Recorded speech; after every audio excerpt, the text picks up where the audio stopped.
好欢迎，请去站羊城听听，众爱歌都欢喜，无亏欠万年。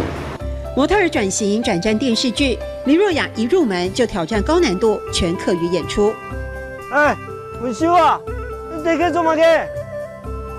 无啊，当佢无转来，也出了看概看啊。客家话要说得像母语般流利，和表演情绪合而为一，没有侥幸。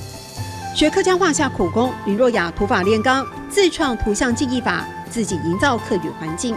注音，然后国字加罗马拼音加 ABC， 然后标点符号的勾啊、二声啊、嘴型啊，这我自己看得懂。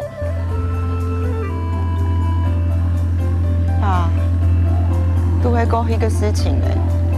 饰演父亲的唐川，多年来教导许多后进，教戏也教客语发音，资质看在眼里。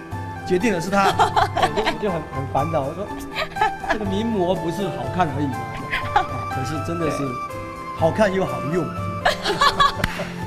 让前辈赞誉有加，林若亚用认真敬业的态度，在伸展台外持续证明自己。啊，你较希望奶油你嘅暗号嘅妹啊？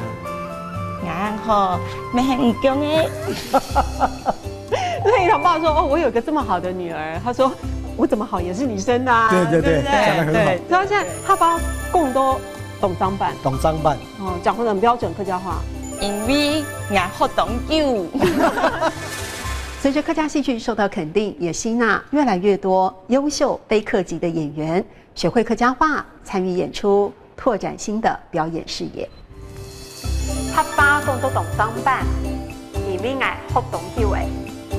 他爸共都懂脏版，因为俺好懂有诶。